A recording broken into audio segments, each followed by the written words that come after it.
Em 1814, após o poderoso Napoleão Bonaparte ter sido finalmente derrotado e capturado, as principais potências da Europa se reuniram no Congresso de Viena para decidir qual seria o fim do líder francês e de todo o seu império. Embora Talleyrand, ex-ministro das Relações Exteriores da França, tivesse sugerido que Napoleão deveria ser exilado em uma ilha bem distante da Europa, o Congresso decidiu enviá-lo para a ilha de Elba, próxima à costa da Itália. Mesmo preso numa ilha, o nome de Napoleão Bonaparte deixava todo mundo preocupado. Meses mais tarde, a ilha de Elba foi cercada e, então, passou a ser vigiada por navios britânicos. Porém, certo dia, uma embarcação conseguiu de alguma maneira aportar na ilha, pegar Napoleão e fugir.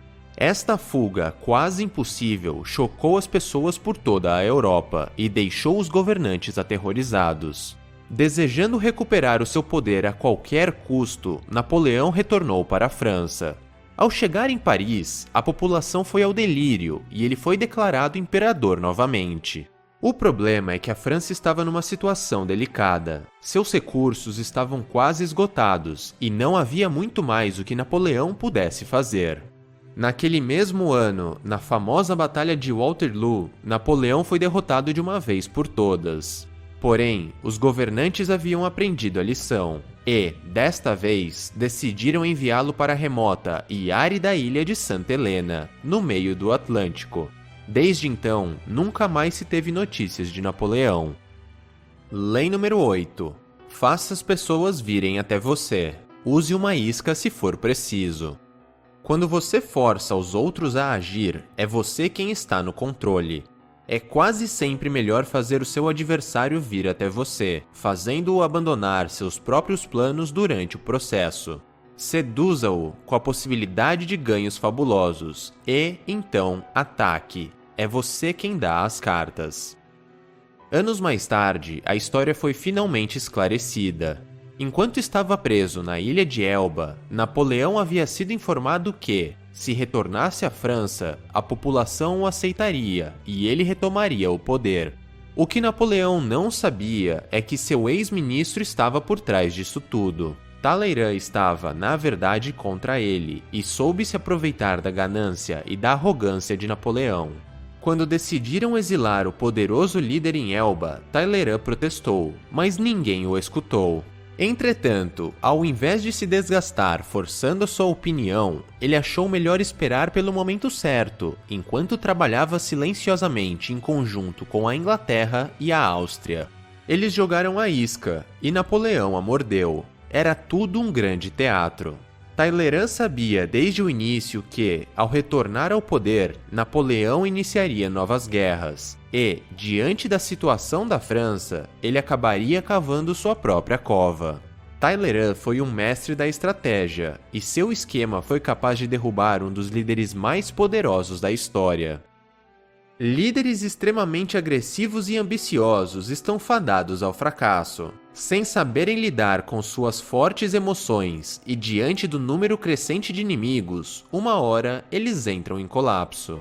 Portanto, não confunda atitudes rápidas e agressivas com atitudes eficazes e inteligentes.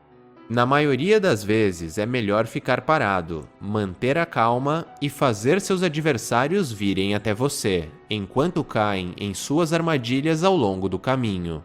Quando você faz as pessoas virem até você, é você que assume o controle do jogo. Faça com que os outros reajam aos seus movimentos e não você aos movimentos deles, pois isso os colocará na defensiva. Domine suas próprias emoções e aprenda a jogar com as emoções dos outros. Dessa forma, eles irão cometer ainda mais erros e ficarão cada vez mais fracos. Quando você dita as regras do jogo e faz a outra pessoa vir até você, ela se desgasta e desperdiça energia pelo caminho, e, no fim, acaba cavando a própria cova. Em 1905, a Rússia e o Japão estavam em guerra. A frota de navios russa era muito maior e mais poderosa do que a frota japonesa. Divulgando informações falsas, o Japão conseguiu atrair os russos, fazendo-os acreditar que acabariam com os japoneses de uma vez por todas. Entretanto, para chegar ao Japão, os russos tiveram que percorrer o caminho mais longo e contornar todo o continente africano, acrescentando milhares de quilômetros ao percurso. Quando estavam na metade da viagem, os japoneses espalharam outra falsa história, alegando que contra-atacariam os russos a qualquer momento. Os russos então navegaram todo o longo percurso em estado de alerta e, quando finalmente chegaram, estavam exaustos e quase sem recursos, enquanto os japoneses haviam ficado esperando tranquilamente pelos seus oponentes. Atordoados, exaustos e em território inimigo, apesar das vantagens e diferenças, os poderosos russos foram massacrados pelos japoneses. Enfim, há basicamente 6 vantagens em fazer seu oponente vir até você. 1. Você força o seu inimigo a operar em um território desconhecido e até hostil. 2. Isso deixa desconfortável, atordoado e nervoso, podendo fazer ele se afobar e cometer diversos erros. É por esse motivo que, em negociações e reuniões, é mais vantajoso atrair os outros para o seu território se quiser explorar a situação. 3. Você criará a ilusão em seu inimigo de que ele está no controle. 4. A turbulência de emoções e desejos do seu inimigo não o deixará enxergar a realidade, e, se suas armadilhas forem atraentes, ele se tornará uma presa fácil. 5. Seu oponente irá se desgastar e irá desperdiçar energia pelo caminho.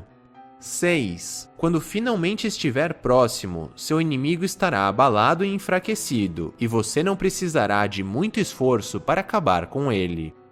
A imagem que resume muito bem esta lei é a do caçador de ursos.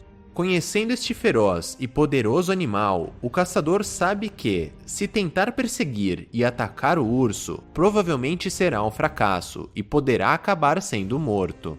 Portanto, ao invés disso, o caçador coloca uma isca doce e atraente, um delicioso pote de mel. O urso vai até ele e cai em sua armadilha, tornando-se uma presa fácil. Sem precisar arriscar sua vida, o caçador vence a batalha. Entretanto, há o inverso para esta lei, e você precisa saber escolher a melhor tática de acordo com a situação. Quase sempre você deve optar por jogar uma isca e fazer o seu inimigo vir até você. Porém, em alguns casos, tomar a liderança e atacar de forma repentina e agressiva o adversário é a melhor opção. O ataque rápido e violento assusta e força seu inimigo a reagir sem pensar, fazendo ele entrar na defensiva e cometer diversos erros.